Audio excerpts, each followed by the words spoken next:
What's up everybody, welcome back to my channel. So, I recently made a mistake. I know, we're not all perfect, but it has to do with this pickle pot. And if you caught what it was in the first clip that I just showed, well then you kind of know where I'm leading. But if you don't, I'm going to tell you all about it and how to fix it here in just a second.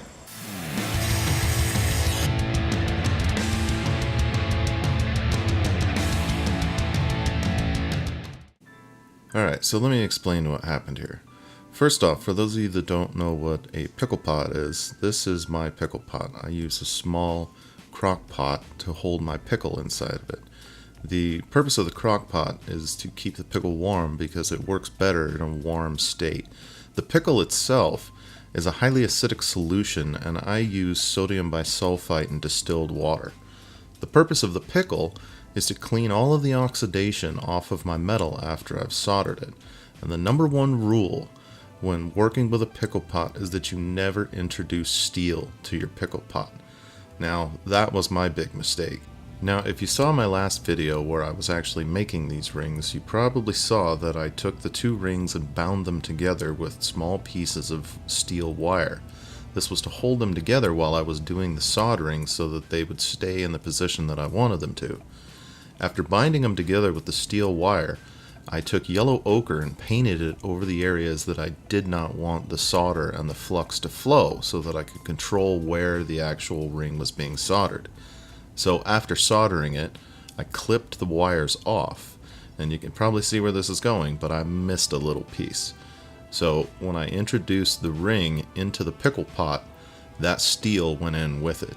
Now the problem with this is the reason you never want to introduce steel into your pickle is because in a highly acidic solution like the pickle, steel has a chemical reaction within the pot that actually charges the copper molecules that are in there with a positive charge. When the copper molecules inside the pot that have been left over from previous silver soldering and using my copper tongs become positively energized, they naturally want to attract themselves to the negatively energized silver ring that is in there, thus causing the copper plating on top of the ring. This is actually exactly how electroplating is performed. Fortunately for us, the solution can be remedied. As long as you get the steel out of your pickle should be just fine. So the way that I'm going to do that is I've got a measuring cup here. I'm going to put a paper towel over the top of it and I'm going to dump my pickle into it through the paper towel so that the paper towel can filter it and make sure that I've gotten all the steel and any other particles that may be in there out. Now, as you can see when I dump this pickle out, it has a slightly greenish, light bluish hue to it. That is perfectly normal. That is the normal color of a pickle. And when your pickle starts to turn a darker blue, that's when you know that it is corroded and getting old and probably about time to turn out. But the way that this color is pickled is perfectly fine.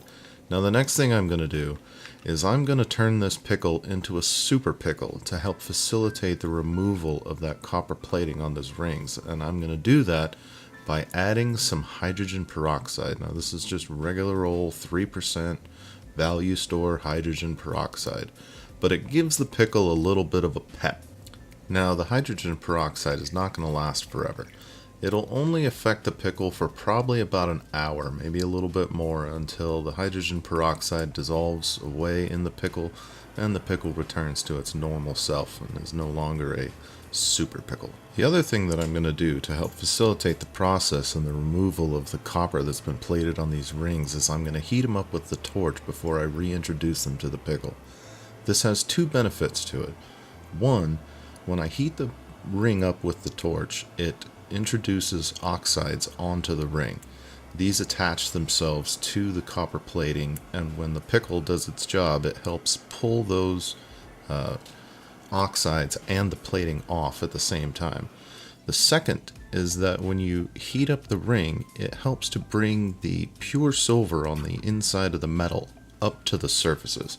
I'm going to repeat this process a couple times. Here you can see the hydrogen peroxide bubbling and doing its work in the pickle as it strips and removes the outer layers of that copper plating on top of the ring.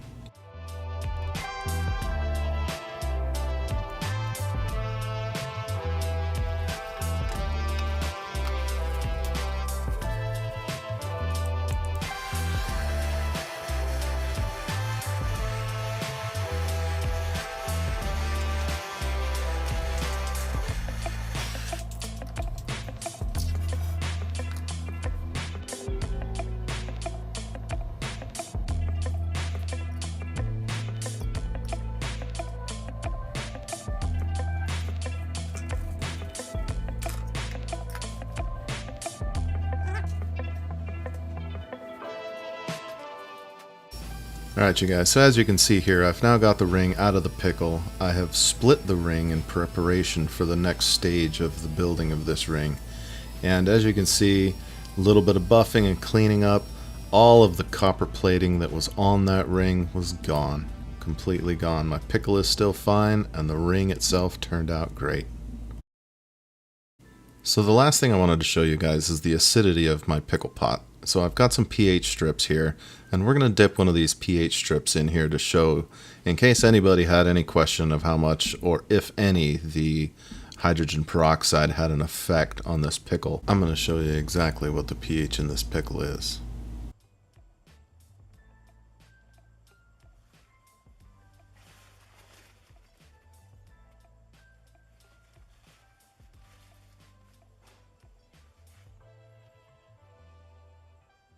So the way that you use these test strips is after dunking them in your liquid, you test the color match on the side of it. And as you can see here, the pH of my pickle is somewhere between a 0 and a 1, which is extremely acidic and tells me that my pickle is still in great condition. Alright everybody, thanks for joining me on this little instructional adventure with the pickle pot. I hope you were able to learn something, or maybe help you out with your own pickle pot. If you were, give me some comments, let me know what you think about the video. Let me know if you like this instructional type of video, maybe we'll do some more of them. Thanks for joining me, like and subscribe, and I'll catch you on the next one.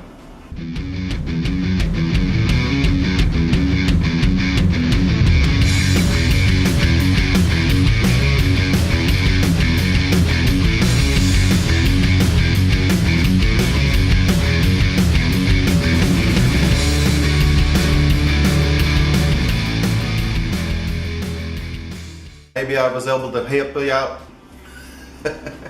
Thanks again for joining me. Give me a thumbs up, like and subscribe, and I'll see you on the next one.